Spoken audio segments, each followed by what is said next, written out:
Afrofish OG.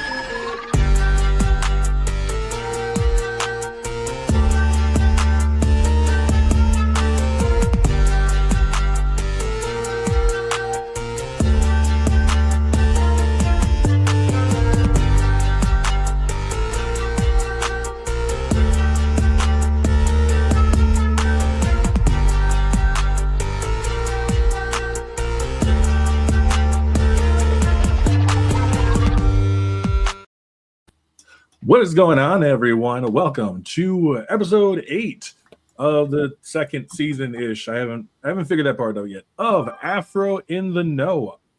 It is Friday, great day. I'm not gonna lie, I'm so excited.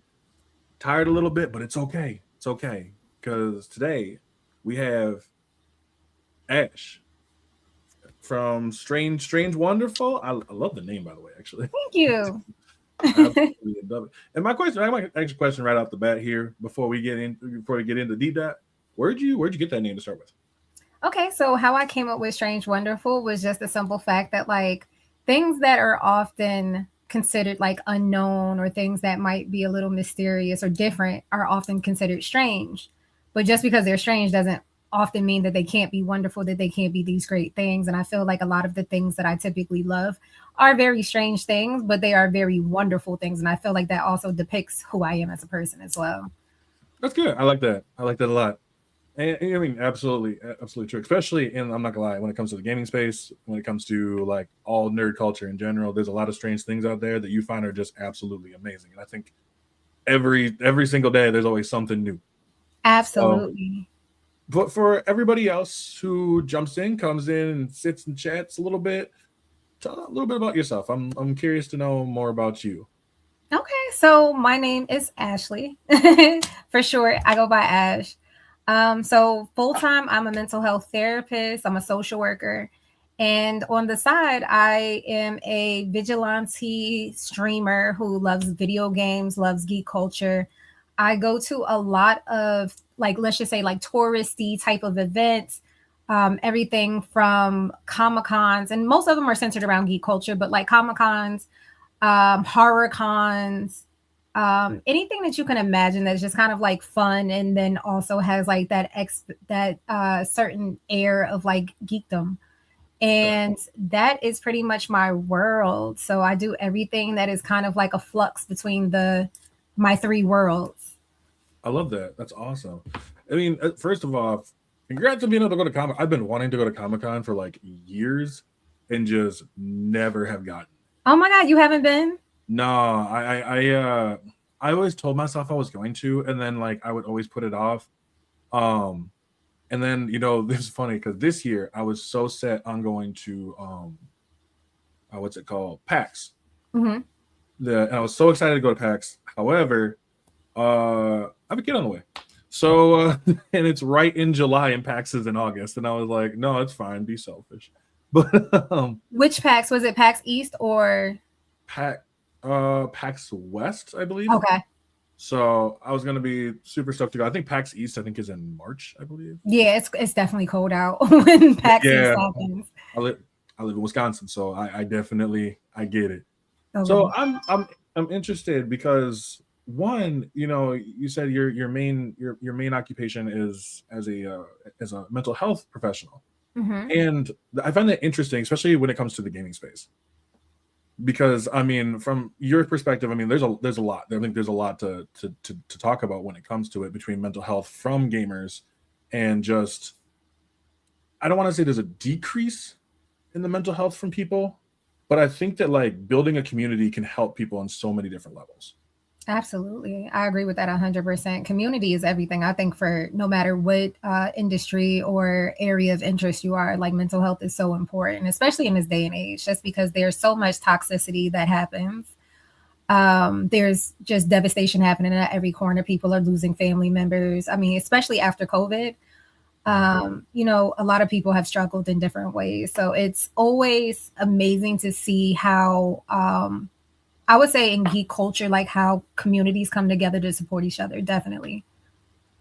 I would agree. I mean, especially COVID was, I mean, everyone was inside. So I think that's when like people noticed like how gaming was just such a boom, Yeah. and it was awesome. I think for like a lot of people, I mean, it was everyone was becoming creators. Everyone was like, "Hey, I want to try to stream, do something." And it was interesting how much, between Xbox and PlayStations and like all around when it comes to gaming, like I want to say like how people were able to connect. Hmm. That part to me is amazing. Um, Absolutely. I find it amazing, and from I mean, obviously, like from your perspective too. Um, have you noticed that from other people? Do you see things a little bit differently being like a mental health professional than like maybe someone else who is not? Um, I would say I do see it in different ways, and I feel like the conversation often comes up, especially when I do go to like Comic Cons or different events, where I'm able to connect with people and hear about different challenges that they're even experiencing in certain. It could be in their lives, or it could be even in the industry in general. So, for example, there might be times where I'm run across somebody and I meet somebody, and they may have a child. I work with children as well, adults and children. So Mhm. there might be a situation where I meet somebody who has a child who may be on the spectrum, and the parent might be struggling, the child might be struggling, but they might find some type of collective where that child or that adult feels like they are able to kind of be themselves in the environment of like a Comic Con. So that is always a wonderful thing. And then on the flip side of that, the other thing that I might see is toxicity, where you have people who go into extreme depression because of bullying that happens online. Right. So there's a flux where there's like these beautiful, wonderful things that happen, and then you have these other sides that are just kind of like the dark side, where you don't always they kind of might be in the blind side of things, where unless you're in the community, you don't really know those things are happening. That makes sense. So I mean, I love it because like when you mentioned one like the positives from like even from the places that I've been to like Anime Milwaukee, which is like the biggest one in Wisconsin. Um, Absolutely love it. Like it's amazing just to go meet you meet some of the coolest people, I swear, at these conventions. And like it's nice because for me personally, I love seeing people who are able to be themselves. Yes. Whether it's cosplay, whether it's not, just being able to be yourself is it's I don't want to say it's amazing, but in a way it kind of is, It is, I right? love, and since you've been to ones way bigger than I have, so I'm interested when it comes to like something like Comic Con where there's like what thousands, I'm guessing Hundreds of thousands hundreds of sometimes. thousands. I first I want to know what the experience is like being there, like from your perspective. Like I need to hear that. It could be sometimes it could be overwhelming. You have to be prepared. I feel like it definitely is a mental thing. You have to be prepared going into it, just because one, depending on the con, it may be a lot of walking involved. Outside Mhm. of that, there may be a lot of people. So once again, if you have like social anxieties, sometimes it could be overwhelming for some people who are not necessarily used to being around that many people at one time. Mhm. I think a big part of that is like planning, going with the right people, being like having all of the preparations that you need to be there all day, because you're going to be there probably all day. Right. With the exception of sometimes, like if people are maybe local, then people might just drop in for a quick second. But if you're like a hardcore fan, then you'll probably be there like all day. And then sometimes, like if it's 2-3 days, you might go 2 or 3 days.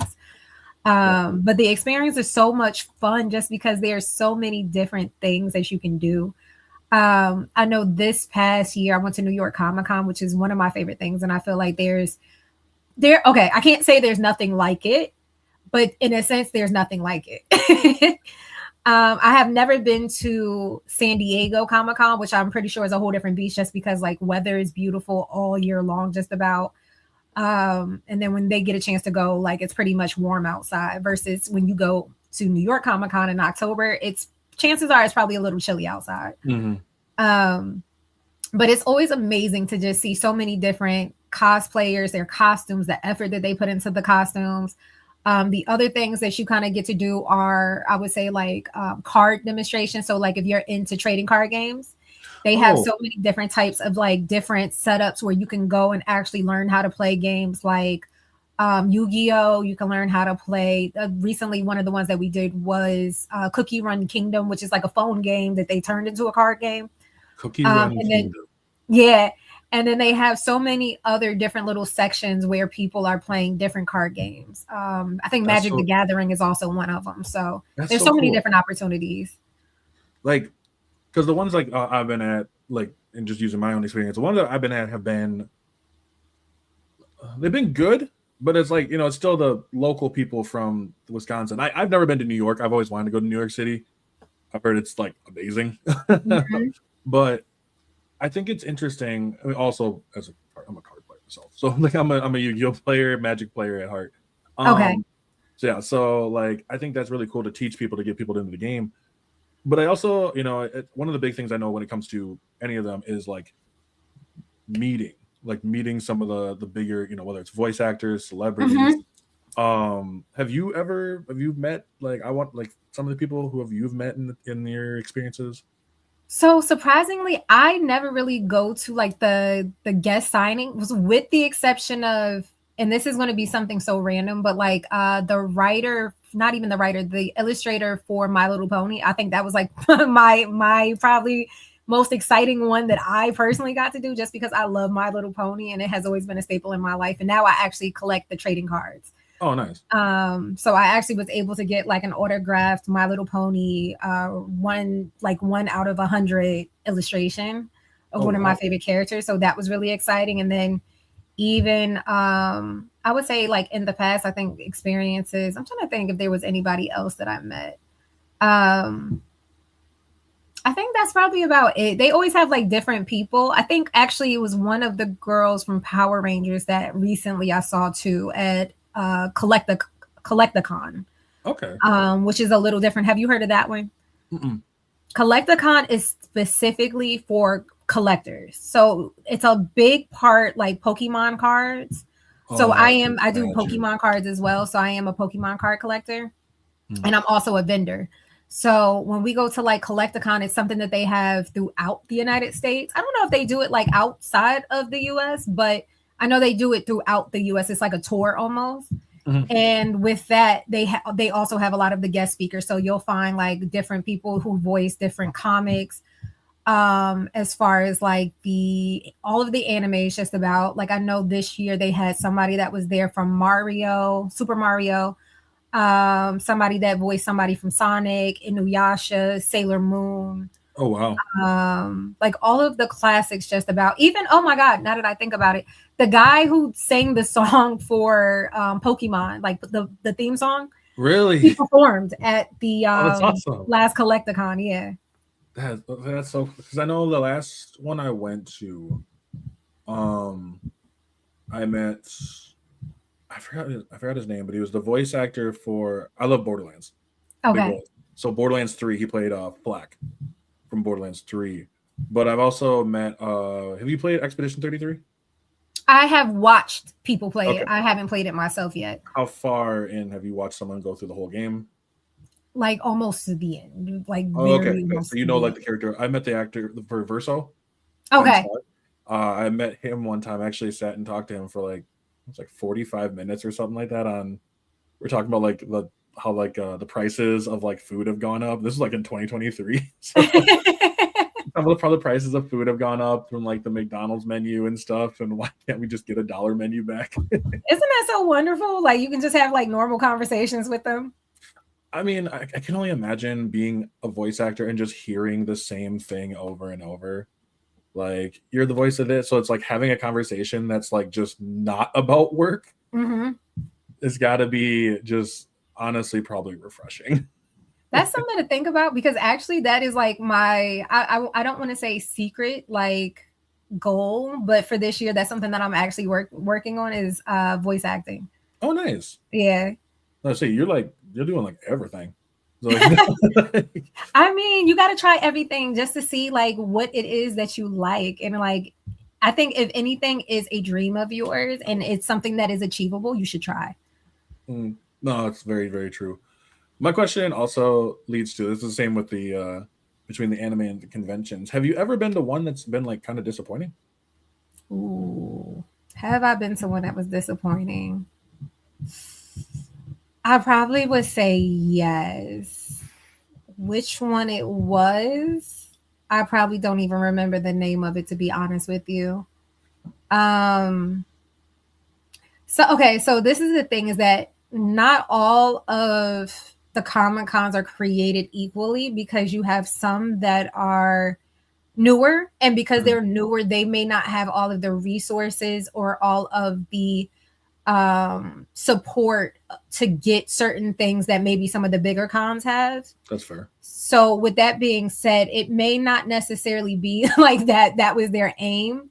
But like for example, if you have certain cons that are bigger on like, okay, well, we may not have that much. We may have like speakers, we may have workshops, but maybe we don't have like the big displays that like you might see from Marvel at New York Comic Con or San Diego Comic Mm.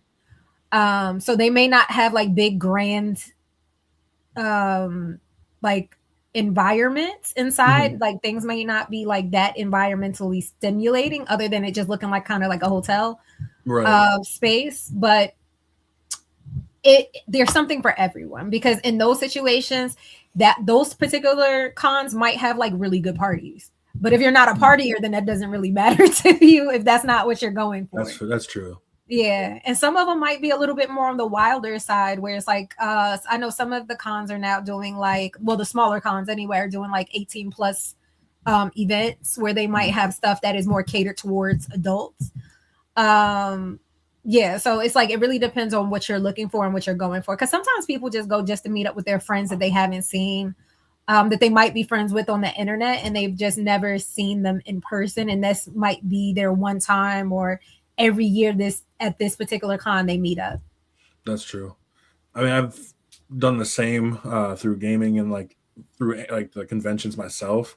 I went to overseas actually for that to go see meet friends and stuff. I went to the UK to go Ooh, meet friends through my Xbox and stuff, and that was dope as hell. that's awesome. Yeah. Has there ever been an experience for you? Yes, absolutely. So I'm not going to age myself too much, but some of my best friends I have met on apps long time ago who are still currently my gaming buddies. That I can honestly say we've pretty much grown up together at this point. We live in different states. We probably even never have met each other in person, but I consider them family. And it like, even as far as like something that was as big as them getting married or me getting married or kids or anything like that, I would consider myself like their family, like where I probably would be like the godmother of their kids, or they would probably be my maid or Yeah, groom of honor at this point. that's fair.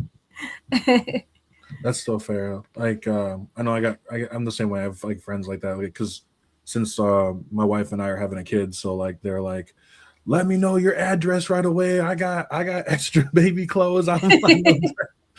It is, and I think that's what's honestly it's kind of what makes like the whole nerd culture so cool. Is like no matter where you are and having those similar interests and meeting people that do become like lifelong, Mhm. like basically family. Yeah, Um, absolutely. it's interesting in my personal opinion or my experience. I've noticed that like some of the people that I've met online that I haven't met yet are closer to me than like the people that I live near. That is a real thing. It really is. And I've always wondered, because of that, I mean, I don't want to say can that be harmful? Like, I've always interested about that, because it's like, I got friends, like I said, that I'm close with, but I'm not that close with, and I live like fucking 20 minutes away, Hmm. you know, and like as much as I tell people to go get outside every once in a while, it's always interesting to see how people interact, I guess, throughout the world is what I'm getting. You I know, think I think you hit a good point with that. Because there's as soon as you said that, at first I was going to say no, I don't think it can be harmful, but at the same time, it depends. I'm honestly going to say it depends, and I will tell you exactly why. In some situations, I feel like as an adult, it's probably not as harmful, but for kids, it probably would be a lot more harmful in that sense. Just because as adults we have autonomy where we can make choices, we can go and do as we please. Sometimes the friends that we make that are local to us are maybe might be our friends just because they're local. They might be our friend just because of availability sometimes, right? And it's like, just because somebody lives close to you doesn't make them your best friend. It's just somebody that is close to you, literally, and like as far as like distance is concerned. But like some of our best friends might not live in the same town as us. They might not live in the same state. They might not even live in the same country. Right. But on the flip side of that, where I would say dangers are like, just to give an example, like kids with Roblox. There's been so many dangerous situations where kids have interacted with people on the internet and they think that they're talking to other kids and they're not talking to other kids. Right. And I think that is where sometimes you get into places that are a little murky and a little darker, just because it's like as adults, we have like certain things that might be like, I don't want to say common sense, but in the sense of like, as far as making a rational decision. Like if, for example, me and you talking, like we're literally seeing each other on camera right now. So Right. I know you're a real person for the most, right? You could be what do they call it? Like AI, whatever that Oh they yeah, have yeah. now. Like that could be a possibility. But like for the most, like I'm sitting here having a face to face with you right now. Whereas there's a lot of kids that will literally talk to people on the internet and they will not, or like in their video game consoles, and they will not have ever like FaceTimed, or maybe sometimes like they don't even know what another kid might look like. Like they could literally be having a conversation with an adult who looks like a kid and they would not know the difference. Right.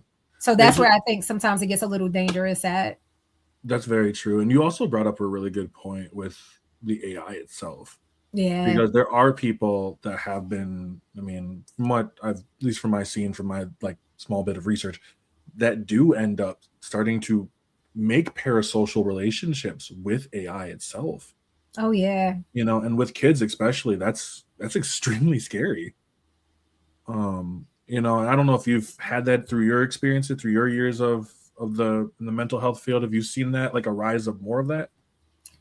I think that that's something that's still fairly new. I haven't had too many clients really talk to me anything about anything like that for the most, but like I do know just like some of my peers in general who will use like AI, like ChatGPT, to like ask questions to about like, like making the right decision, or like maybe as far as like even as I'm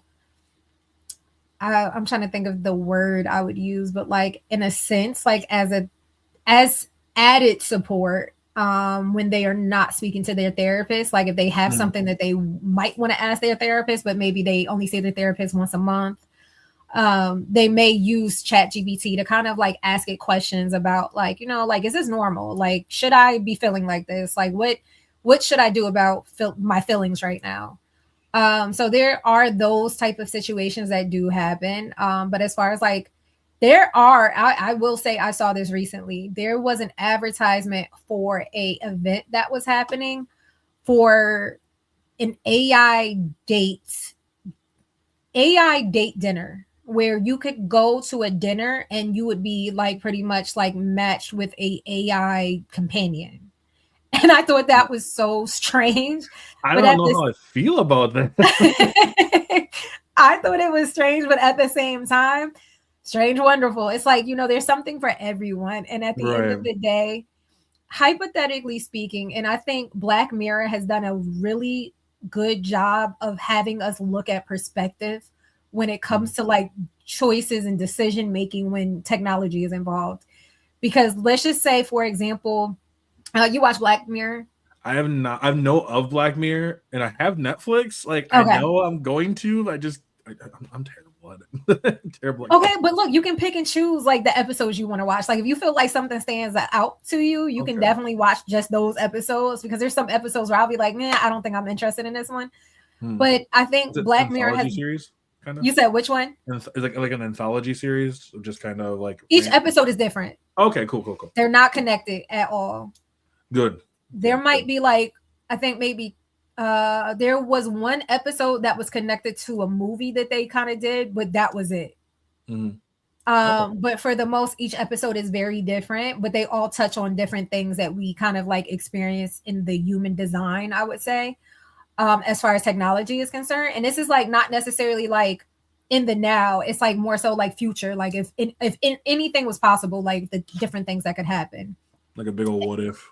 Yeah, like the what ifs of that. And I think one of the interesting things in a couple of different episodes was like the concept of I'm trying to think. There was this one episode and I'm trying to remember what it was called. But either way, what it was about was two girls meet each other in like a virtual world. Mm-hmm. I'm trying to think in the beginning, if you know, I don't think you know that you don't know that they're like not real people in the beginning. Okay. And they keep meeting up at different locations, like in this world.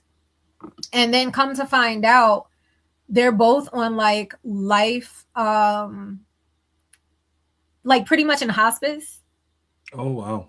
like dying. Mm-hmm. And their literally like last dying wish was to be like with each other forever, like in the virtual worlds. Mm-hmm. And that one was like such a emotional one that it was just kind of like, it's crazy because it's like you wouldn't expect. I think thinking about it, like let's just say if somebody was brain dead and but they're like, you know, not brain dead but like in a coma, but they still have brain activity, people keep them alive, like, you know what I'm saying, like they're in a hospital, they're still breathing and things like that, maybe barely, but they're still conscious in some way, even if it's not like awake. And if that person was maybe in their brain like lonely or something like that because they can't communicate with the outside world, but if there was a way to connect them to a program where they can actually go into this virtual reality world and actually live out the life that they can't live because their physical body is not able, I think that that would be an amazing thing, you know, like for somebody to be able to experience, especially at the last leg of life care. Right. So Especially certain like things like that would be amazing. Like senior citizens, especially. Yeah, absolutely. And be... actually, one of the two people that fell in love with each other, one of them was a senior citizen. Yeah, like I could easily see that. That sounds. I'm not gonna lie to you. That sounds like if that's our future, we're getting a lot closer to Digimon. But no, I think that's really cool. I think and to some extent, because I do see. I mean, I work with seniors, so like, not this place I work at now, but one of the last ones I had, one of the seniors did have a virtual reality. They had one of the MetaQuest, and so they would use the MetaQuest quite a bit. Would they would either go to some place and just watch it off of YouTube off there, or like they'd be like flying or flying and like flying over like seeing like the pyramids or whatever, and it was just like I'm getting a little bit emotional just thinking about it because I think it's something really beautiful in a way. Yeah. Especially for seniors who don't have a whole lot of time left. Yeah. And sometimes they don't have family either, No, like, they don't. Yeah. And like I would like personally, I think it'd be really cool if like every place had. I mean, I'm not telling you to go buy like 30 MetaQuests, but like, just to have one or two every once in a while that people could either borrow or out for a little bit. I think it would be possible. I mean, in a sense, like, because usually when you buy like in a big amount, they normally give you like a discount. But I think also like if there was a program developed, that also makes it a little bit more cost effective because then that's something that could be initiated at different places. Mm-hmm. And I can't see them not wanting to do something like that. I think the other side to that would be what kind of is like going on with Neuralink, which is like, I feel like it's one of those things that we don't hear that much about, but like their primary testing is for people who have disabilities. Okay. So let's just say if somebody doesn't have ability to move their arms, like if you're quadriplegic or anything and you don't have access of being able to move, like you're maybe a veteran who has lost an arm or two or whatever, like whatever your disability is, that allows you to not have movement, you're able to have the Neuralink implanted so that way you can do things like as far as like play video games or use a computer or make a phone call. And I think that even as far as senior citizens is concerned, that they kind of got the short end of the stick when it came to technology because it came out so much later in their lives that they didn't really have a chance to kind of adapt. So a lot of them don't even know how to use a smartphone or use a smart TV for that matter. Right. So yet alone being able to use an Oculus or a Meta Quest 3 to kind of go out into the world and see things that they've never seen before from a different point of view is amazing. Mm-hmm. No, I definitely agree. And I think like, I mean, for me, I thought it was cool when I had it, but I couldn't imagine like just being able just to sit there and just watch. And it'd be honestly a lot more immersive of an experience because a lot of them, I mean, the rest of your life is pretty much just sitting in a chair. Mm-hmm. Like they sit in a chair, they watch TV. Some of them will just watch the news or whatever daytime shit comes on. I don't even know what comes on daytime anymore. Days of Our Lives still going. Like Yes. The soaps are still going. they're never gonna. They're only gonna go after like this last generation goes. I swear. I think Like so. I agree with that because we're the only not one watching it. that's no, the only one that's not is like Hallmark. Like working Oh, with you said seniors. Hallmark? Hallmark, yeah. I can agree with that. I can agree with that. I love a good Hallmark movie. I was, every time I go and I work with seniors, there's at least like one or two of them that are always watching like Hallmark. It's just Hallmark all day. Hallmark has some really wholesome TV. Yeah, and that's the thing. Like I was like watching it, and I'm like, damn, like okay, I can see why you guys want it. Like there's no conflict. Their conflict is very superficial, but it is kind of it's one of those where I'm like, man, I could probably watch maybe one movie and I'd be done. Oh. Like, I need my drama. Like I need something to happen. I got you.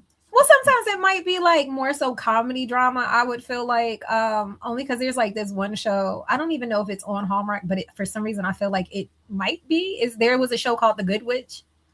Okay. Oh. And she always had, it was kind of funny where she would always have like drama going on in the little area that she lived in, and she had it was like a mayor of the town that was like annoying, and she would always like try to find things to like throw a monkey wrench in whatever her plan was, but yet they would always end up having to go back to needing her to help them save whatever it was that was going on. Oh, okay. So you have those like little sparks of drama in some of those Hallmark shows too. That'd be kind of okay. I can see that. Or like the country western ones too, I guess. Oh yeah, some of them. Yeah, some of them are like I think they're the romance ones always kind of crack me up because they are, at least in my opinion, they are very much the same formula. Like Hallmark has the formula down. I just had this conversation with somebody about the Christmas movies. Mm.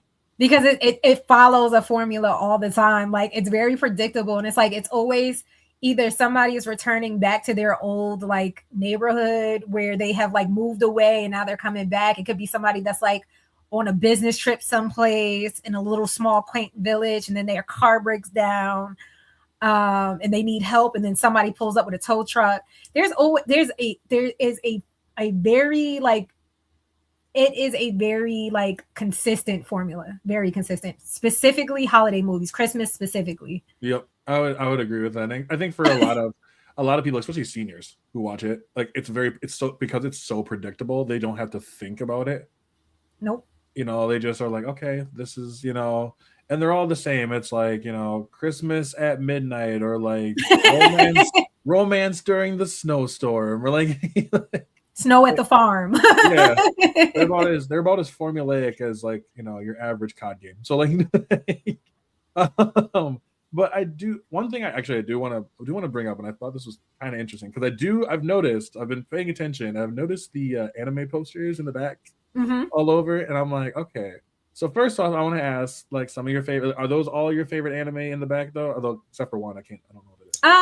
Some of them are, and some of them aren't necessarily. Like I have my favorites, and I feel like even now, like I'm still watching like current animes, and like I find ones now even that I like, and like I love this one. I feel like there's always like the classics, and classics will always be classics. Mm-hmm. But then there's ones that sometimes just hit a certain like emotion that is just kind of like, yeah, I probably didn't see that coming. That's fair. So like, what do you like? I'm interested. Like, what are you watching now? Okay, so I will tell you like some of my favorites, and then I'll tell you currently what I'm watching. So there is, and some of them I probably cannot say the name of it for my life, which I probably do an absolute terrible job at. But I love Hunter x Hunter. Hunter x Hunter made me cry. Demon Slayer, I love. I've gone to the movie theaters to go see it every time the new movies come out, which is just pretty much all the episodes combined. Mm-hmm. Let's see what else. One of the very first ones that I ever watched that probably got, actually, I probably would say my top three that probably really got me into anime would be Revolutionary Girl Utena, which is I never. actually created by the same house that made Sailor Moon, which is Okay. another one of my favorites. And then Inuyasha. I used to like as a kid fall asleep to Inuyasha like every night, just about. I think that's what I remember. Yeah, I would. I actually would agree with that because I think that's what I remember Inuyasha. Because I never actually fully like watched the Watched series from it. start to finish, but I do remember always like seeing Inuyasha be like the last show I see before I pass out. Yes. Yes. It was, I feel like for that reason, that show was like a comfort show for me at this point. Mm-hmm. And then he actually, they have it's not new, but after Inuyasha, like some years later, they made a separate series that is about his daughter Okay. and then her cousins pretty much. Was that good And too? Because I don't think that lasted as long. no, it didn't. It was like 2 seasons. Okay. But it's really, really, to me, it was really good. And then now there is one that is called, I think, Gotcha Kuda. I think Gotcha that's what it's called. Yakuda. So good. So good. I've One of heard my good favorites things. right now. I've heard Dan, really good things. you like that one? It's on my list. I am like, I'm terrible at watching anime, but like once I get hooked on one, that's it. So Okay. I'm I'm probably gonna end up getting Crunchyroll pretty soon, so I can like start watching these ones because I Okay. feel like I'm missing out. I'm telling you, there's so many good ones. I just started watching Kasumi Kami, I think, this week, which is really good. And then I absolutely adore and love Apothecary Diaries. I didn't think that that would be like the type of series that I would actually enjoy, but I actually love like a good mystery. Mm-hmm. She's like a little detective, but there's also like a touch smidget of romance in there a little bit. A lot I of love drama. Apothecary Diaries. My wife is not. It's funny. My wife is like not an anime person, but because she's a pharmacist and she saw it, and she was like, she's absolutely. We're like both hooked on it. Like I've been slowly getting her into like anime more and more. Okay, I understand her. I get her 100% because Apothecary Diaries had me in a chokehold. I think I binge watched that. Mm-hmm. Oh yeah, like I think the main character is that Mao Mao has become one of my like favorite characters just in general. I think she's just I They're love working her. on a live action. There's a live action. They're working on it. Real, I mean, that's one that I can see. Is it like over in Japan working on live action, or are we doing it I over think. here? Well, I don't know if it's going to be like. I don't know if it's Americanized or like as far as like. Well, I don't want to say Americanized, but in English with English actors, I don't know. That I don't know. Hmm. But I'm excited. I think it's probably going to be like how they did One Piece. Oh, okay. Yeah. Okay. I didn't think the I didn't think the live action was that bad. I didn't think it was bad either. And I feel like it's interesting that we're in such a space where it's like it sometimes we have to kind of like creep around saying we like something because everybody else is like, yeah, it was trash. And it's just like if you like it, you like it. Like I enjoyed it. I thought it was good. Yeah, I enjoyed it. And I think it's because I just didn't think I was going to. Like if you told me like even like 5 years ago, hey, a live action One Piece, you're looking like how are you gonna pull that off? But I'm very surprised. I was actually very surprised that Netflix was able to pull it off, especially after the Absolutely. string of anime movies that we have had in the past. Which one do you feel like is probably one of like the worst live action ones? I cannot stand Death Note. I knew you were gonna say that. I would rather watch Dragon Ball Evolution over Death Note. Like I am not even kidding. There's something about Dragon Ball Evolution that I love it. Like I do. It's so corny. It's so bad, but it's something. I don't know. It's just like an enjoyable piece of shit movie. I know But what you Death mean. Note just felt kind of disrespectful. I know what you mean. There's horror movies that I feel that way about. Like, That they're well, so bad that, but it's like at the same time it might be completely cheesy, corny, but it's like it's actually pretty good. Like like the for the roles. Terrifiers, kind of. I have not been able to bring myself to watch Terrifier. It's because it's a gore, like more gory, Mm-hmm.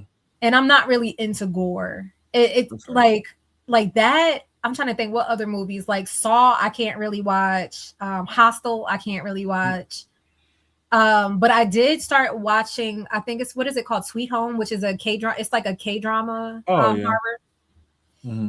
So a lot of those ones I've watched, like the Korean films or series, like I love those. Those I absolutely love. And there are some ones that are like they have a smidge of like. In fact, I can think of another show. Actually, it's not hard, but it's kind of comedy more so. There's a Korean show called Chicken Nugget, where a guy's girlfriend gets turned into a chicken nugget, and he's trying to figure out how to turn her back. Okay. Okay, I'm gonna have to watch that. Like I have no choice but to watch that. And it's like one of those things where it's like so corny, but it's actually like kind of like good. Like, No, that's Chicken Nugget. Yeah, is that on Netflix? it is. Okay, well, that's I'm doing that during my weekend now, so I'm like, I'll have to report back and be like, I have watched Chicken Nugget. I don't know how I feel about this. And also, did you say your wife or girlfriend? My wife. Your wife. If she likes Apothecary Diaries, there's another Korean series called, I think it's called Bon Appetit, Your Highness, or something like that. That one is really good. If she likes that, she'll like that show because it's about this girl who gets transported back in time. She's a famous chef. She gets transported back in time, and then she goes to like one of the dynasties where she now is. They're thinking she's like she's an enemy in a sense because they just found her like looking weird, like compared to like how they look. Right. And she is now being forced to be the cook for the king. And she has to like, she's bringing back all of these like recipes that she uses in modern time back to those days. And they're like, where is she getting these recipes from? And she knows also like how to like his, like, let's just say like a mother-in-law had some type of like health condition and she was able to whip up like something that like a soup that was like good for her health. Okay. Yeah.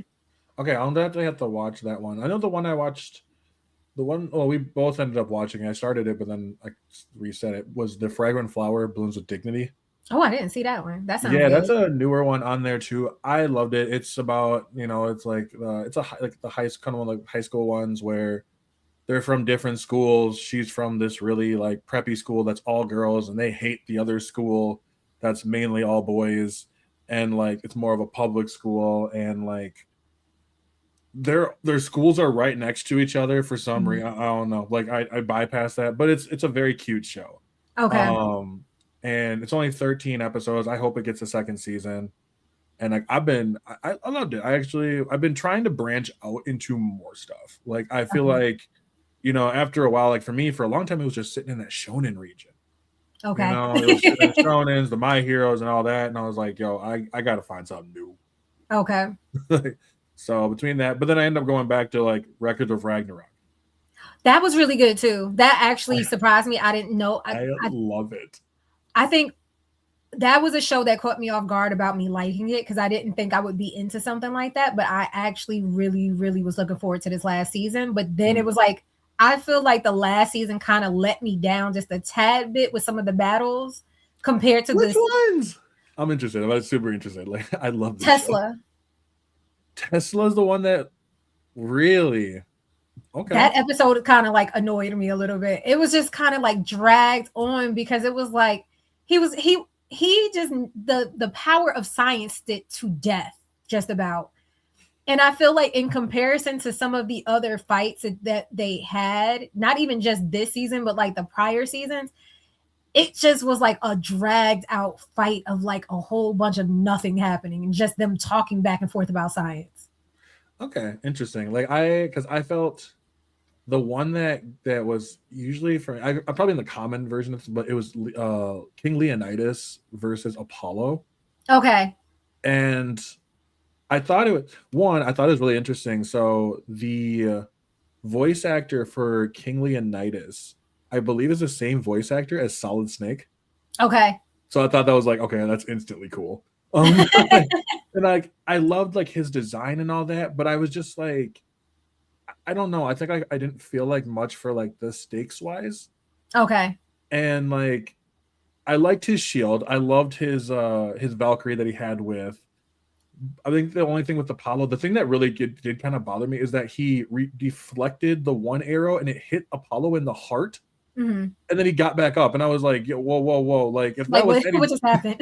right, because then I found out in the manga it actually got him in the arm Okay. because it was pretty much like a one-sided SmackDown, which I pretty much assumed it would be a one-sided ass whooping. Because I think King Leonidas, he had the feisty Valkyrie, didn't he? Yeah, Yeah. like she was ready to throw down with him right off the bat, and that's why they were so good. See, I thought like Nikola Tesla's I thought was interesting.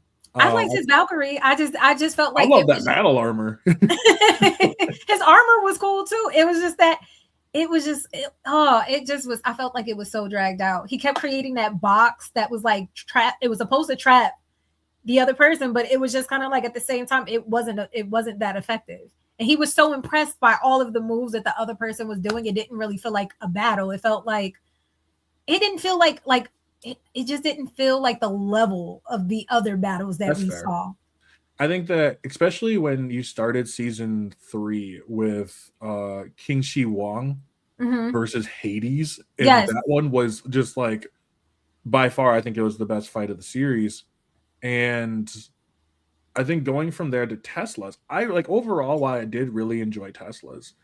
Um I really enjoy Teslas. I think my only that I do have that bit of a gripe with it is that his Grammatica zone was like it's supposed to trap the gods, but it doesn't do anything. It's all for like looks. Yeah, Um I was happy though that they took a shot at Thomas Edison. I like that too, and I find it funny because Thomas Edison is from New Jersey. Oh yeah, I love that fact that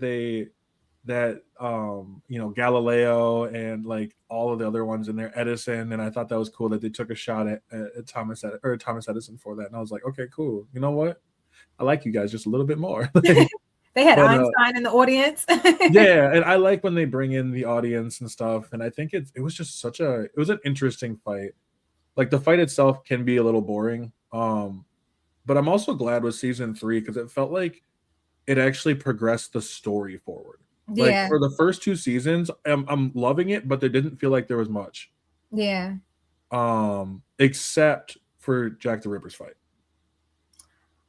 That was one that I was like, I felt conflicted. Really? I felt conflicted about that one just because it was like, are we rooting for like a serial killer here? That's fair. Like that's what we have going for mankind right now. And I think that's what I loved about it too. Oh, also I think I love the fact that how sorry I saw that thing being like you're not fooling us with that wig. I'm talking to you, fish. Like, sorry, I gotta let people know. Oh, okay. But I think what I loved about it was the fact that I felt like I was always guessing to see what his Volander was. Like first it was like, okay, it's the pouch. No, it's not the pouch. It's like, you know, it's like the knives he has. No, it's not the knives. And then you find it's the gloves. Yeah. And I was like, he can turn anything. And I'm like, that is so genius, especially for a person like against Hercules, who is just such a straightforward kind of guy. Yeah. But I love how it changed him. Like, Absolutely. I mean, Jack the Ripper straight up changes after that fight. Like he is. I mean, I don't know. It's interesting because I don't feel like he's definitely a villain. I mean, yeah, it's Jack the Ripper. Like I'm gonna tell you that. But I like how they gave him a bit of a like his backstory. You can be like, yeah, I can feel for it, but like Yeah. you're still a piece of shit. Yeah. So overall, I think Records of Ragnarok is one of those shows that I've been enjoying more. And like I said, now that ending with season 3, because Buddha's fight was one that I love. I love Buddha. That was one of my favorite ones too, and I think that's why it also, in comparison to like the Nicholas Tesla one, it was just kind of like, what are we doing here? And I think I also just love Buddha. Like Yeah. he's really just that I just do whatever I want kind of thing. And watching him being ready to square up against Odin had me like on the edge of my seat. And then I saw like Beelzebub jumps in right at the end and he's like, okay, I'm interested too. And I'm like, finally we have an actual plot. Yeah. Like I'm stoked for that one. I didn't think I'd be stoked for it. But I also see the One Piece as well. And are you caught up with One Piece? No. You know what? The way I have to well, better yet, the way I prefer to watch One Piece is when they do those movies and put them all together in one sitting. I prefer that. That's that's definitely. I've heard that they are doing a like a basically a Dragon Ball Z Kai, I guess, Okay. of it. So like cutting down on the fillers and all that to keep it more streamlined. Which would I mean it's still like 700 something episodes. I bet. Okay. Like it's still. I think it's nice that when they do that. I wish Naruto would have that. Hmm. I can Like understand that. like because I feel like I like Naruto. I'm a big fan of Naruto. It's one of the first. That was the anime that got me into it, and that's also a question I was going to ask: was what anime really got you into being a fan itself? Um, oof. And that's where I would say that got me deep. Like I said, Inuyasha, Sailor Moon technically was the first one I ever watched. Inuyasha was like the first one that I was like, I actually am really deeply invested in the storyline. But I feel like Revolutionary Girl Utena was the one that like hooked Mhm. me and reeled me in and was like, yeah, I think I really, really like anime. Was that a '90s? Was that a '90s show then? Yes, it Okay, is. It I was definitely saying like is. because Inuyasha I think was '80s, '90s. Sailor Moon was the same way. So Yeah, it came out after Sailor Moon, so it definitely was the 90s. okay, I'll definitely have to go. Maybe I will go check it out because I have been trying also to watch older shows. Like I watched Berserk for the first time, Okay, and I I haven't seen loved that it. one. Like I loved it. I mean, I know it's like a legendary series, so I was like, I need to watch it at some point. Okay. But one thing I'm also really interested in when it comes to you, because like I said, I've seen your streams, and your streams are straight positivity. Like I do, I love it. It's great. Um, my first question is, how the hell do you find the energy for it? Oh, because like, I have only about like an hour and two before I'm already like, all right, yeah, I'm sick of y'all. But and two, the question is like, what got you into starting to really want to stream? So what got me really into streaming? And I think in the beginning when I first started doing it, I was like a little hesitant just because I was like nervous. I had a lot of anxiety about it just because I'm like, like, people aren't gonna want to like listen to me. I mean, I'm a therapist, so people listen to me in therapy all the time, but as far as like when it comes to video games or talking about things that I actually enjoy, I think it was a matter of kind of like stepping outside of myself for a second there and just kind of being like, there's other people that are into the same things that I'm into, or other people that maybe need to hear a certain, thing that day, which is like, you don't have to be in a toxic, negative space. You don't have to be, with a bunch of, what do you call them? Like the sweaty players where people are just negative and just nasty all day, because there are a Right. lot of people that are extremely miserable. I mean, and from a mental health perspective, rightfully so, they've probably been through some things. So it's like the other side of me has to look at it from that place. But I would I would say as a human, it's like sometimes it's like cut me a break. Like you don't have to be such a just a terrible, nasty person. But Right.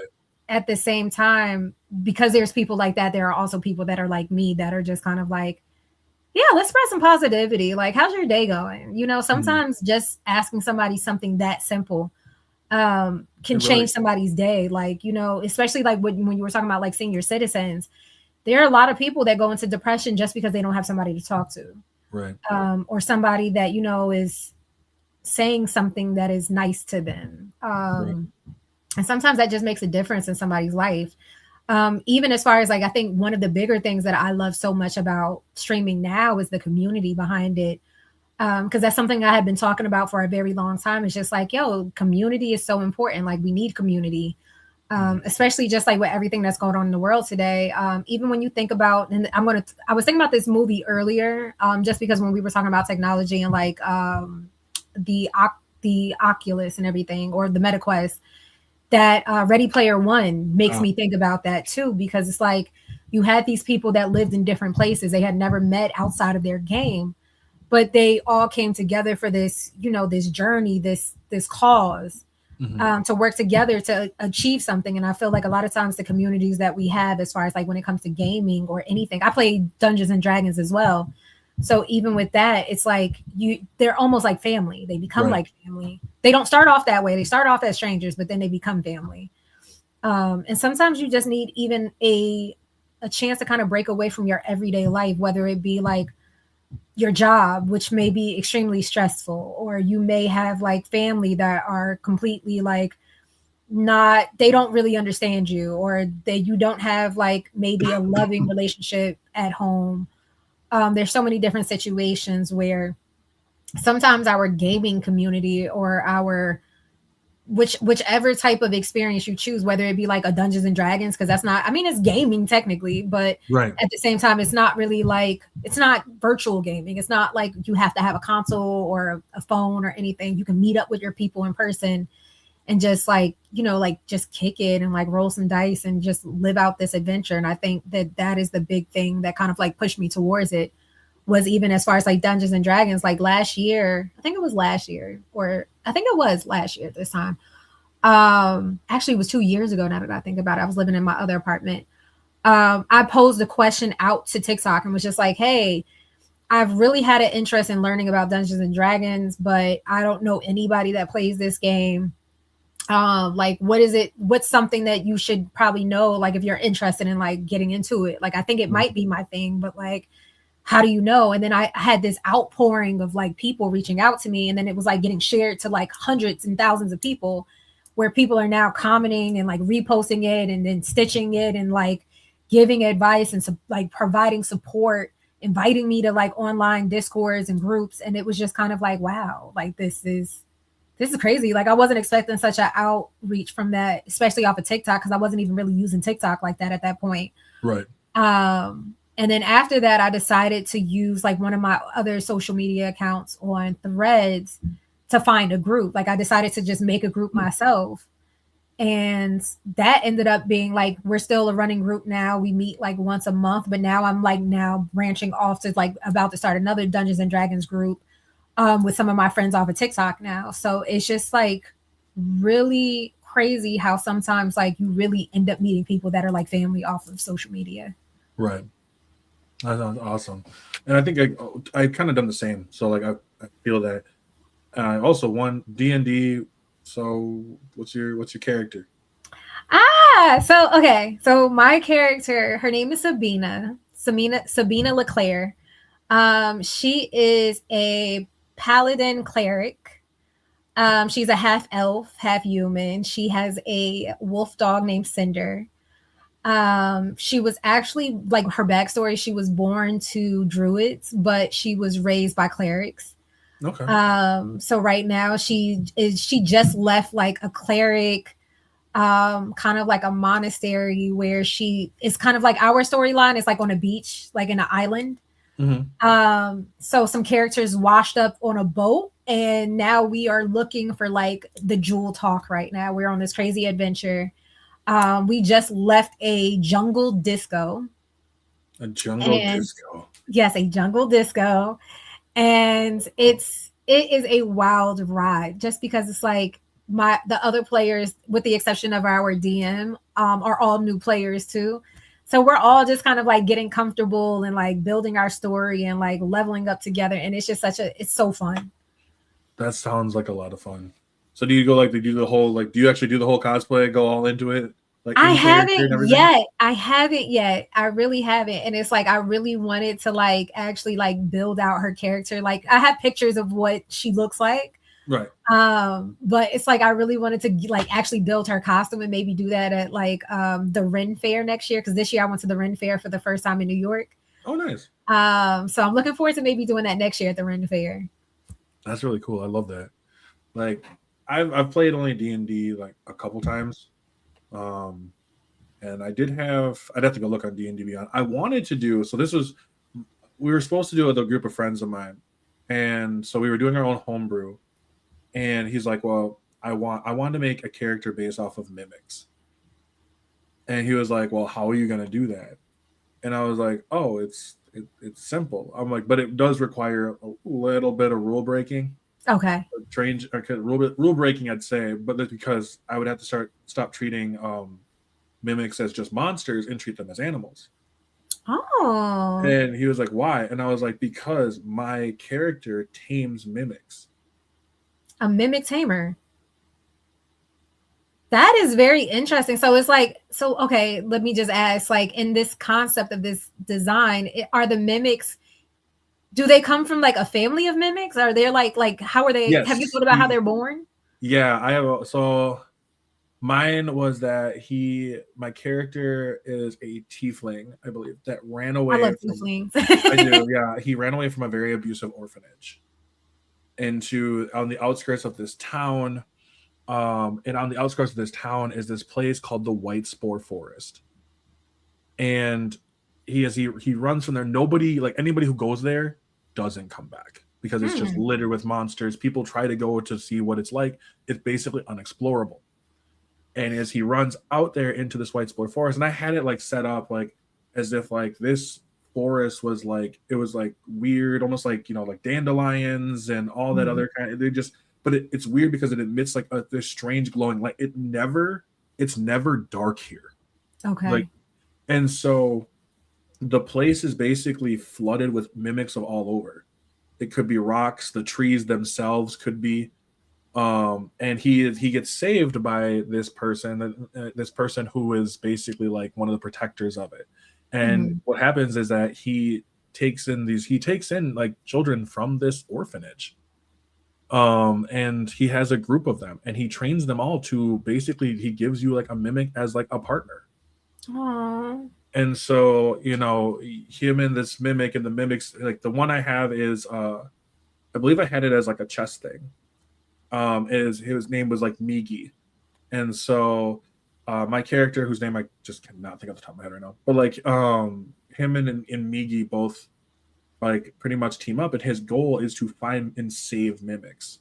Oh my goodness. I love this storyline. This is creative. And see, Yeah. this is what makes see, this is Strange Wonderful right here. And I This is love it. exactly Strange Wonderful. Oh yeah, and I love the fact. So like I was like, he's like, oh, so how is it gonna work? And I'm like, well, the thing is that when like we have like level. I mean, there's different levels to mimics. So like there's smaller mimics and higher mimics. I have a chance to like roll whatever, I don't know, whatever you want to choose, but I was like roll, and let's say I have a chance to tame one. Well, that mimic becomes an item that I can use. Obviously, the higher the mimic is, the like the more difficult it's going to be. Okay. So if it's like, yeah, if it's like a high level like mimic or something like that, I might not be able to because it's just too much. That kind of makes me think about Pokemon a little bit. Like Yeah, you have to catch it, but like if it's too high level, you might not actually be able to achieve that. yeah. So it was really fun to work on.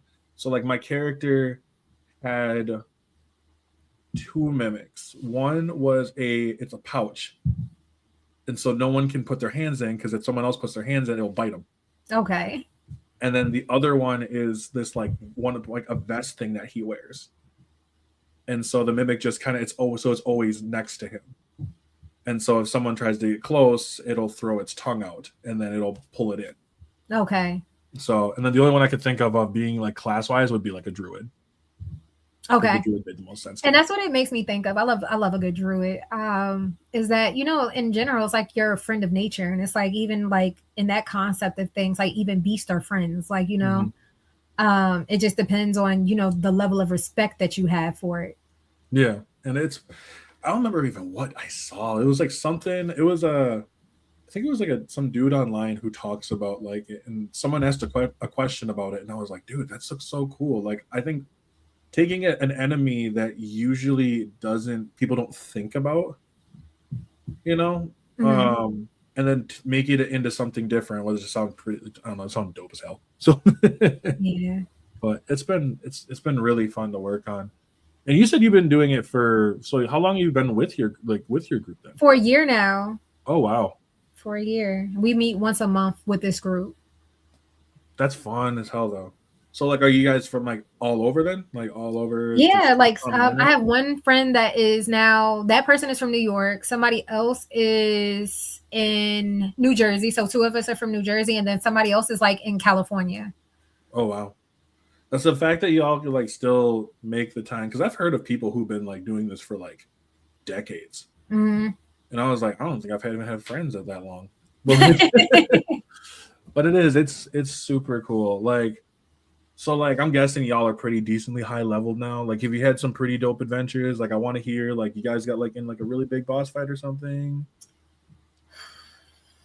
Trying to think. There was some okay, so the jungle disco that we just came out of, only because it's like fresh in my mind right now. there was some interesting things. Like I think one of my girl one of my girlfriends in the game who is she's like a warrior. She's like a barbarian kind in a sense. She got kidnapped in the game Oh, in the game, and we had to like go rescue her. that'd be fun. So there was that. Oh my God. Even as far as creativity is concerned, like I used a blanket to like get rid of some bats that were like flying and they were like attacking us. Mm. Um, and that was like, I remember the DM was just like, "You're going to use your blanket?" And I'm like, "Yeah, I'm going to use my blanket. Can I do that?" And he's like, "Yeah, you can use your blanket." Even like as far as like trying to like and I mean we're girls, so like certain things I think that's also the thing is that you get to customize your game however you see fit. Mhm. We needed like somebody's clothes got stolen, so I had to make I decided to make new clothes from like something that was like stolen from somebody else. I just unknown skill unlocked. Everybody was like, "Didn't know she had that skill, but okay." I love that. As long So as I it's roll just high like, enough. yeah, just those fun things. We had a dragon that became an ally in a sense. Who I don't think the DM saw that coming, that we were going to befriend the dragon and the dragon was going to go on part of the journey with us. Um, so we've been throwing like a lot of balls at the DM, and he's Mm, been rolling with them, and I love that for him. that sounds like a lot of fun. And like with the indie, because I know that, I mean, you were playing Baldur's Gate 3 Hmm. last night, I believe, as well. It looked like you're pretty far into the game too. Yeah. Like, So mhm. so do you like that one just as much as like with the normal D&D? Like the differences between the two. Do you play that like with other people? I feel like Boulder's Gate 3 has helped me understand so much more about Dungeons and Dragons. It has helped me understand, it's helped me visualize like what certain cantrips look like. Hmm. Because at first it was like, what the hell is a cantrip? Like, what is that? Right. Certain abilities that it would be like, well, what is that? Like, what is it? Thermatagy? I don't know if I'm saying that right or not. Um, Okay, well, I think it's thaumaturgy. It's like I don't even think it's an ER. It's a THAMAUT something. But even something like that, it was like, well, what is that? Like you see it in D&D Beyond, but then it's mhm. like, well, what does that look like? And then I think that was something else that the DM would always ask, like, well, when she casts this spell, what does it look like? And they'd be like, well, what can it look like? But playing Baldur's Gate 3, it's like it helps me visualize like a lot of the abilities of what certain things look like, even from the characters that they have. Like Lizelle has certain key things that she does, like when she does her like healing ability for herself. Karlak has certain things that are about her that even as far as being a barbarian fighter, like what that looks like when she fights. Even as far as like spell casting, what that may look like, especially if you add in that maybe a character might be a bard. Mhm. What that may look like when somebody like strums their lyre or if they play the flute.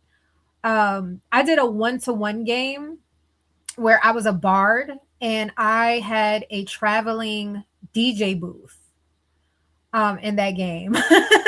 What? A magical traveling DJ booth.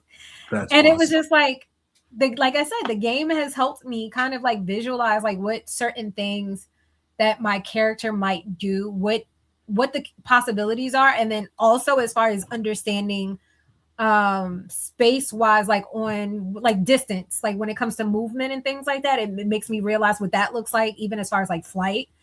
Right. Because maybe you might not consider that your character might have flight. Then when you start picking your domains, I think in the beginning I was a little intimidated just by picking my own domain, but like if you're doing it in Baldur's Gate, then you kind of have a little bit of an idea what that might look like.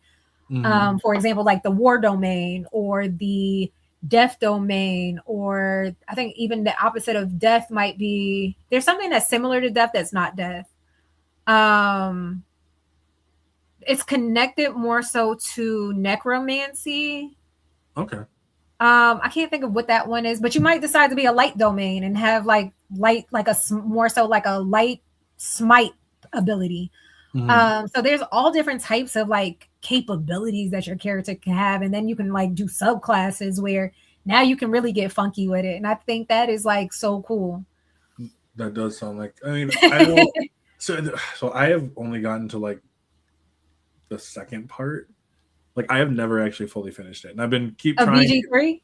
Yeah, I've tried it multiple times, and I'm like 2026, where I'm like, you know what? Fuck it. I'm going to beat it. You gotta lock in. You gotta lock into the game. Oh, I know. I need to so bad. And Because the like, one that I'm doing with on TikTok is actually my second run. My first run is actually I'm at the very end where I'm battling the Elder Brain. And I just have not been able to like sit down and like literally just complete that because that is a beast of itself. oh, I can imagine. I mean, Yeah, final boss, it's right? a beast. Huh? Well, final boss, right? Yeah, final boss. Yeah, no. That is a crazy fight. And it's like if you sit there for like an hour doing that fight and then you don't win, it just destroys a little piece of you every time.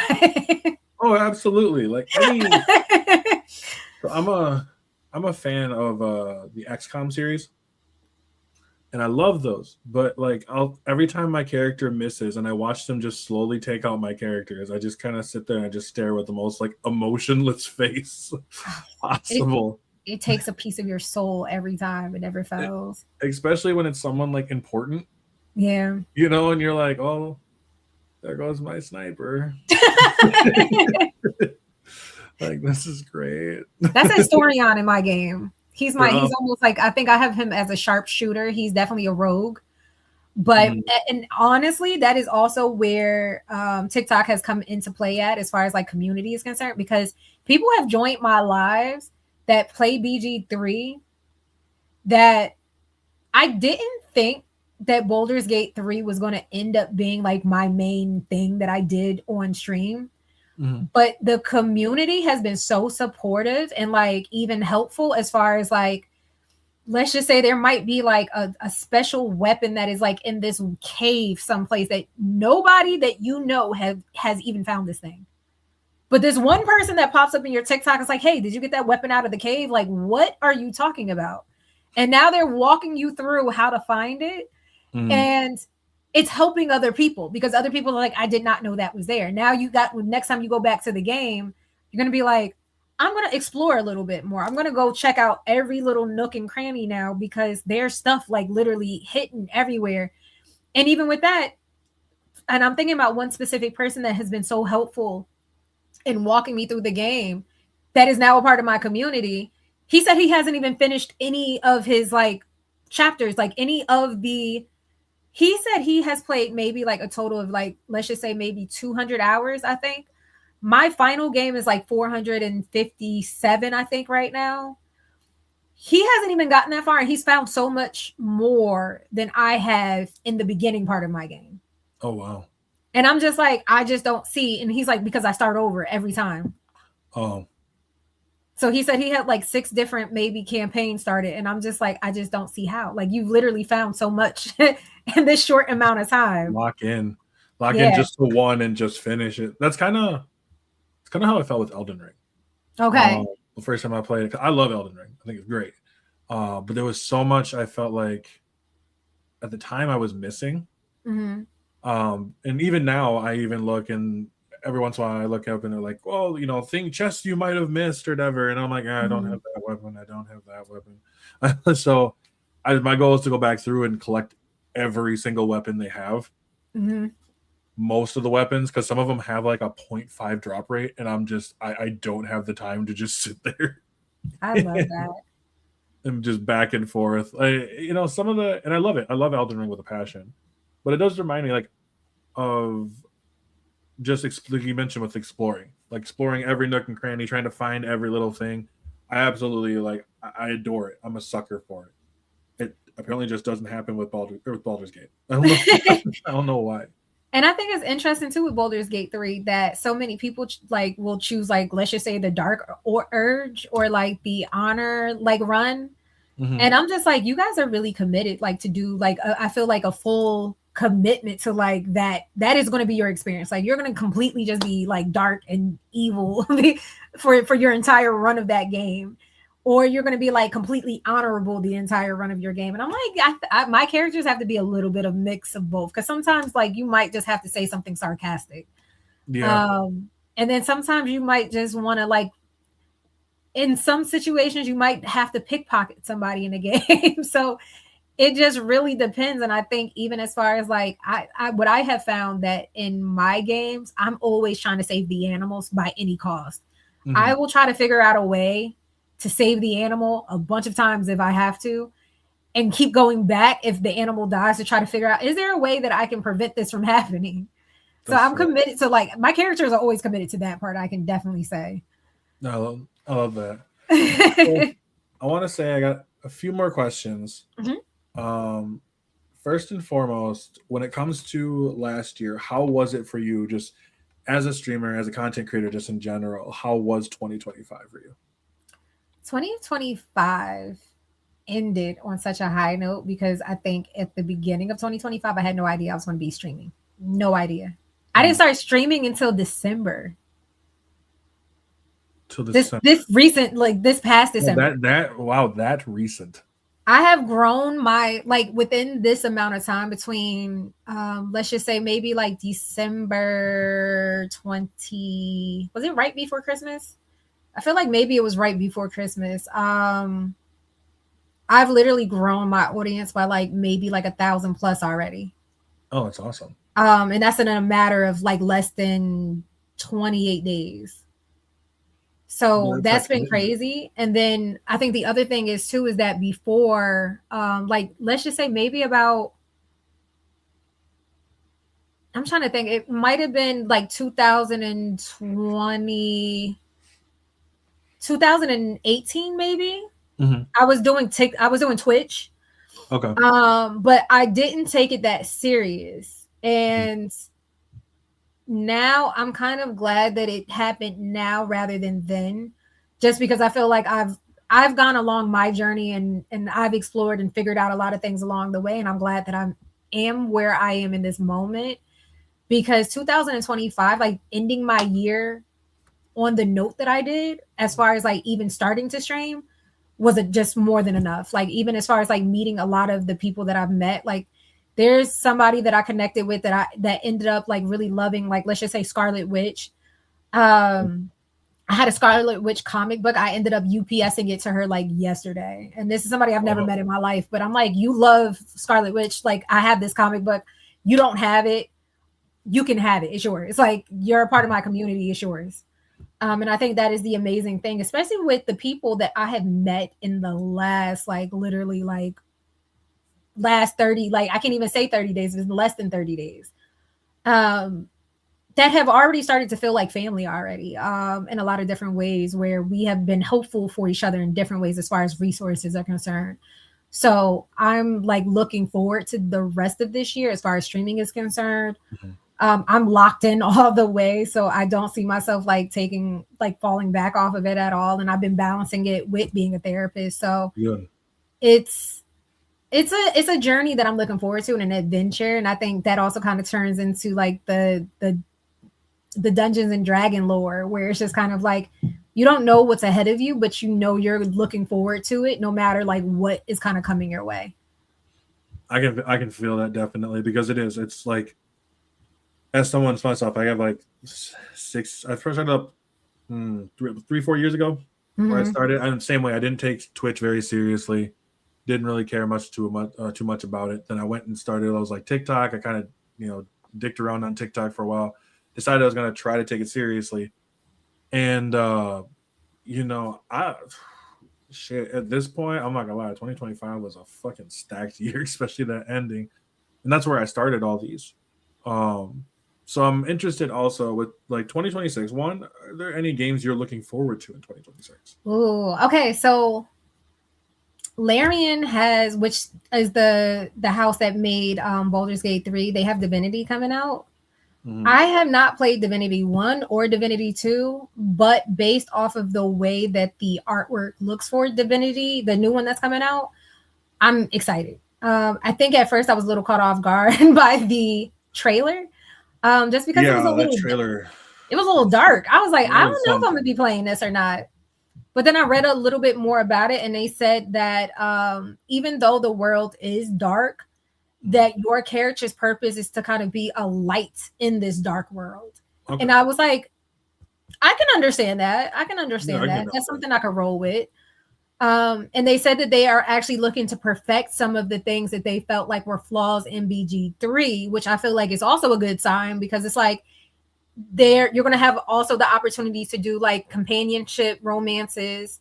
Okay. They said that they want to deepen the relationships that you build. Mm-hmm. So I'm like, that sounds good too. So that's something that I'm really looking forward to. I don't know how I feel about Wizards of the Coast making a Dungeons and Dragons game. I think that one's called Warlock.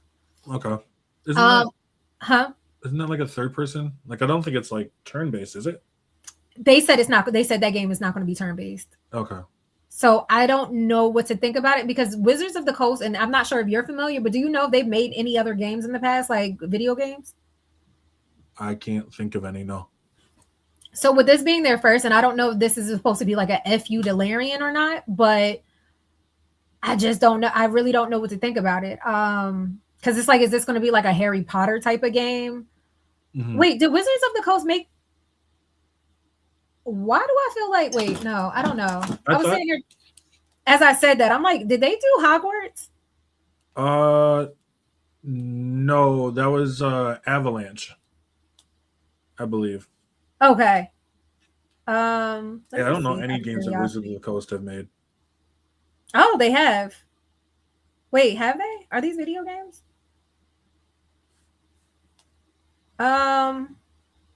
They said they got a game called Exodus, a new AAA science fiction action adventure role-playing video game. I don't know if this came out already. Oh, is it out? I don't. Video games made by Wizard of the Coast, Dungeons and Dragons, Pokemon, Warriors, Raid, Shadow Legends. Yeah, see, I've never heard if they do. I've never heard of them or seen them. So no, I haven't either. So for them to do that, it's kind of like it reminds me similar to how Game Freak is doing like a completely new game. Oh. When I think of Game Freak, I think of Pokemon. Mm-hmm. You know what I mean? So like, I think of Pokemon all the time, and so like I'm like, okay, cool. But then they're doing like some fantasy, like Eastern, like it's kind of like Asian style like game, and I'm like, dude, this looks so like, okay, cool. We're finally letting you guys cut loose a little bit, and seeing what they can make. I'm really stoked about it. I think I know what game you're talking about. Is it like a boy and a girl together? I think so, yeah. Okay, I know what game you're talking about. It looks beautiful so far, like from just the artwork that I've seen. But I think that was just a trailer, if I remember correctly. Mm-hmm. Yeah, I think it's just been a trailer. I don't think we've heard anything else. But I hope we do soon. Yeah, I definitely do too. I'm always a big like, if a game gets canceled, I'm always like super bummed about it. Last year it was Wonder Woman. I was very interested to hear of a Wonder Woman game made by Monolith, who made the what are they called? The Shadows of War and Shadows of Mordor. Okay. And then it was going to feature the Nemesis system. Okay. But then they canceled it. So yeah, I'm bummed about that one. Okay. So, like, I just hope that it doesn't get canceled. And I feel like that's something else that because of my community on TikTok, that I've started watching people play like Shadows of Mordor on TikTok. Like streamers play that game, and I'm like, oh, this looks interesting. Yeah, it's fun. I haven't played it in a while. It's the nicest way to say it. It's a PS4 title. Both of them are, I believe. Okay. So it's a PS4 title, Shadows of Mordor and Shadows of War. Mm-hmm. But I don't know if we're gonna get another one, because I believe Monolith got like shut down. Oh. And then WB just got bought out by Netflix. Oh, I didn't hear about that either. Yeah, so because they got bought out by Netflix, like I have no clue what Netflix is even gonna do with it. And to be honest, I'm a little worried. Like, I'm a little worried about what, like, they're gonna probably can so much stuff.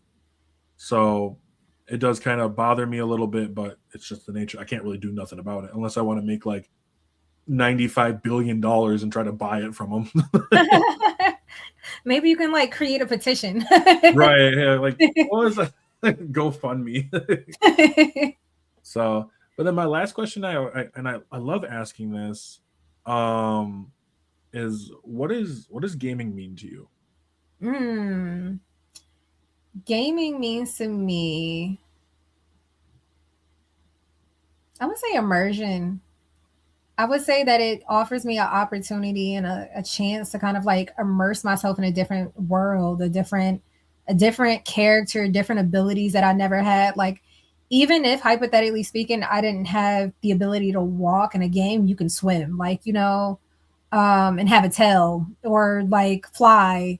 There's so many different things that you can do that you can't do in real life, but then you also have the opportunity to like meet people. And I think specifically, like even thinking about Baldur's Gate 3 is that there's so much different trauma that different characters have experienced in Baldur's Gate 3 that you're able to work through different emotions or feelings through these characters. Mm-hmm. Whether it be, something going on with your family or something going on with your friends or going on in your relationship. It's like the characters are experiencing it and you're experiencing it through them. And it gives you, I think, a lot of perspective. So in a sense, video games also give me perspective. They give me an outlet because sometimes, like even right now, like in New Jersey, it's like 20 degrees outside. Do I want to be outside while there's flu season going on? Not really. No. But in my house, I'm able to kind of like just be in this world, being submersed in it, where I'm able to like go travel and look at the mountaintops and look at the ocean. And like also you get to hear the birds like chirping any time of the day that you go in there. Or it's just so many different things and so many different life experiences that you'll may never, well, in a lot of different ways, never have. Because like in real life, I'll never be a real tiefling, but in Baldur's Gate, I can be a tiefling. I can be a bard. I can be a fighter, a barbarian. I can be a cleric, a healer. And I think even as far as like being a therapist in real life, it's like being a healer in even Dungeons Dragons or in Baldur's Gate 3. It gives me an outlook to kind of look at what it looks like to kind of like save your friends or save the people that you care about when they're going through like life-changing things in right. different ways. So it also has helped me kind of have a bigger perspective on what it means to be a healer, what it means to be a therapist, and to kind of be in the healthcare field and be able to provide support to others. Because there's so much things that people experience on a day-to-day basis that you might not really know about people, even friends, family, not just clients, but it gives you a different perspective as far as like being open to understanding people that you might not otherwise really know. So it really does allow me in a lot of different ways to kind of experience life outside of myself, which I feel like is actually very relieving at times, because sometimes we just need to kind of like just go and get a little lost, not completely lost, right. but just get a little lost. And then I think even sometimes in getting lost, you kind of find pieces of yourself in that process. And I feel like gaming gives you that opportunity. I love that. No, very true. I mean, it's that emergence to be able to just be someone else. It's like cosplaying virtually. Yeah, it is. It's a little cheaper sometimes too. Yeah, it kind of is. But I really do appreciate you being here, taking the time to come in and chat with me. I really do. This has been a lot of fun, and I've highly appreciate you 110%. I'm so excited for you too. You've been absolutely killing it. So like to go from like that 1,000 in like a month, damn. It's been crazy growth. Like every day is like crazy growth. And it's like, I'm so excited to actually meet people every day. And I think even this is, you know what, I don't know if there's a way to do this in a game, like in a Dungeons and Dragons game, where you could actually pretend to be like the actual bartender in a tavern. Because I think that would be freaking fun as well. Because you got to think about all the different characters that come in there. Oh yeah. I can see that as like as a series of like some dude who's in like an anime of the guy who's the bartender. And so like it's just every I know day which and one you're like talking about. yeah, that would be fun. Um yeah, I could see it. I I could definitely see it. But you know, also I forgot real quick here, did forget where can they find you? Okay, they can find me on TikTok, on Instagram as Strange Wonderful, and I think also on YouTube is Strange Wonderful, and then on Twitch it is full HP Ash. I don't think there's any underscores; it's just full HP Ash, and that's it. And then also I have my website www.strangewonderful.com. Awesome. And for those, I mean, who you guys know, you can catch me over on YouTube and Twitch because that's how you're watching this. Also, I gotta let you know too. I have two more. I have two more podcasts actually tomorrow. One in the morning and one in the evening. I will also be doing my own separate one, so you'll just get to see my mug for like an hour or so. Ask if you want to ask questions. You're free to ask questions and all that other good stuff. So that should be fun. But also Instagram, TikTok, Threads. I got a Facebook account up about Afro in the Know as well, so you guys can catch me all on there. And I'm starting to put all the shit up on Spotify.